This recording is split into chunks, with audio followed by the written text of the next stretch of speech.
So this thing completely exploded to the point where a lot of people are out there saying, I don't know what to believe. You know, the IOC just keeps telling me that they're female and that somehow it's misogynistic to say they're not female.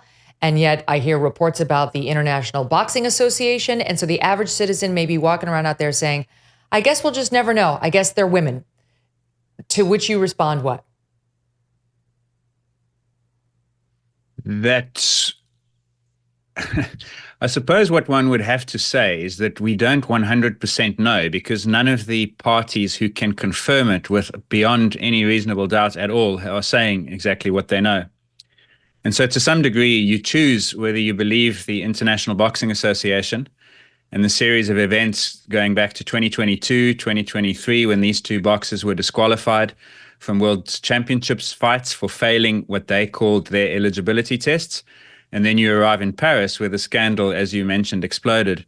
Or you choose to dismiss what International Boxing Association is saying, and you go instead with what the IOC are saying and refusing to say, and what the boxers themselves are refusing to disclose, and then you can decide. So in some senses, it's probably a little bit of one of those ink blot tests that reveals to you what you felt before the time. But from my perspective, the sequence of events and what we know seems to indicate that these boxers were tested. They had XY chromosomes, and perhaps we'll get into exactly what that means. They were deemed ineligible by the International Boxing Association because the chromosomes they were found with are typical of males, and therefore they were disqualified from competition. We then know that neither of the boxers appealed that decision, which I think is quite telling, because it would be quite an easy case to win if you were actually telling the truth with regards to not being male. And then we also know that people who are close to those boxers, one of the sports scientists who was involved in conditioning the Algerian boxer, has revealed that they did tests and confirmed once again the chromosomal and the testosterone levels were those of males. So I think collectively there's enough there to say with a very high degree of confidence that they are in fact male biologically, but they've been cleared to compete as women because of what basically is a governance dispute around the sport of boxing in the Olympic Games. Right, because other sports that competed at the Olympics did not allow biological males to compete against women because the Olympics said it would be up to the individual sports. But through this weird series of events, the IOC took over women's boxing directly and eliminated the head governing body. And they say it's because they're corrupt and some connection to Russia.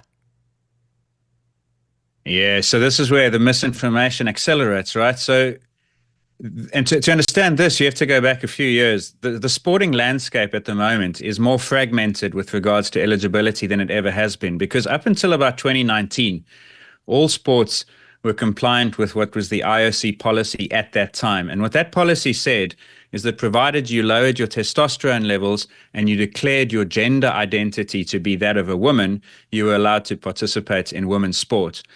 And I think starting in about 2019-20, rugby was one of the sports, athletics, cycling, swimming. There's this realization that that policy didn't work. It simply does not achieve fairness and safety for females by allowing biological males into women's sporting spaces. And so one by one, different sports have changed their policy. But the IOC hasn't fulfilled its role as a leadership organization and given the world clear direction. And so instead, it's almost told the member unions, the sports, that you're on your own now. You need to go and figure out how you're going to deal with this problem, which the International Boxing Association duly did. But now we get to the Olympic Games, and it's not unique to Paris because the same thing happened in Tokyo. There have been so many scandals over the years in Olympic boxing with respect to judging of fights and corruption and judges taking payments and bribes and so forth, that the International Olympic Committee had stepped in and said, we're going to take over boxing because of the judging issue. But it's now spilled over, and the implication of that is that the IOC also run eligibility.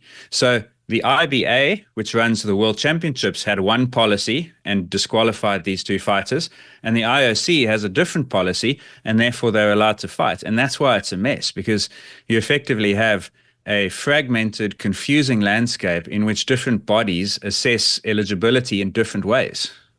Yeah, right, exactly. And that's why you have male bodies fighting in the boxing, but not barred in the swimming and other sports because the IOC is directly overseeing boxing and refused to acknowledge these tests that were done at the world's competition in boxing the year before.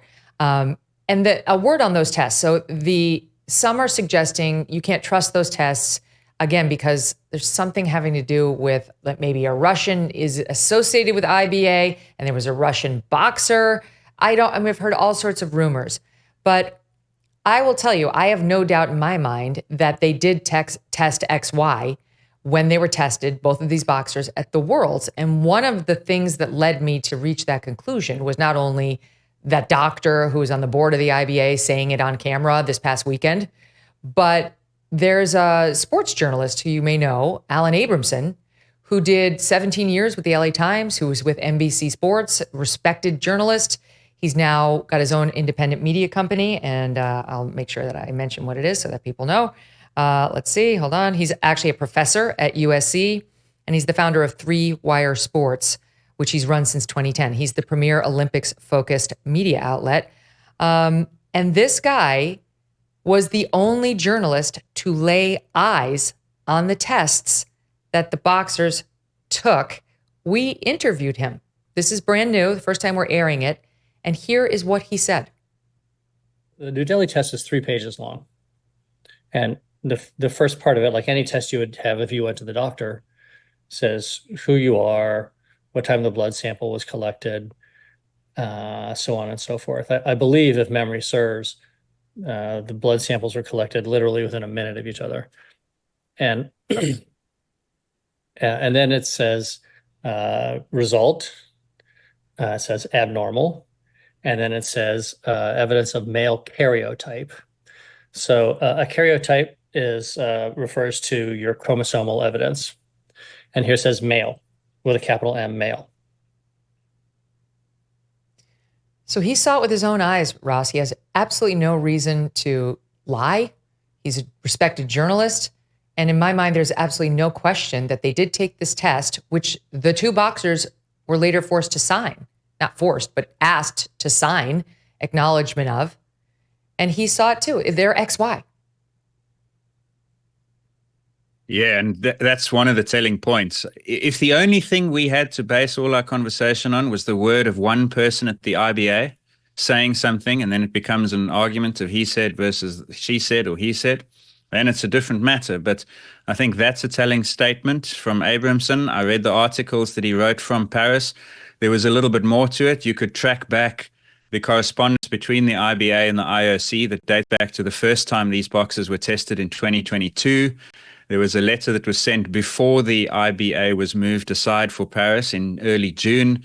And you could see that they were trying to communicate this to the IOC. So you would have to go to some pretty great lengths to argue that they were creating this all as a ruse or some sort of fallacy around these boxers as part of some Russian plot, when in fact the more simple conclusion, I think, is that they did in fact test. And we could discuss and critique the way the IBA go about doing that test. How did they identify the boxers? Did they target test on the basis of allegation? I think there are sports governance matters that need to be addressed, but I would see that almost as a parallel discussion. I think that the point that matters really for the sake of women's sport is, was the test result legitimate, yes or no? And then what is the sport going to do about that? Because once you've identified male competitors in a sport, then the sport has to say, well, what do we do with that? Boxing chose one way, the IOC's chosen another. Some Americans enjoy using their credit cards because it can be a hassle-free and secure way to pay. But our sponsor, the American Payments Coalition, says that some DC politicians want to change that with the Durbin-Marshall credit card bill. They say the bill lets corporate megastores pick how your credit card is processed, allowing them to use untested payment networks that jeopardize your data security and rewards. They say corporate megastores will make more money and you'll end up paying the price. Find out more info at guardyourcard.com and consider telling Congress to guard your card while you're there, too. Thanks so much for watching. If you like what you just saw, hit the subscribe button for more clips and full episodes.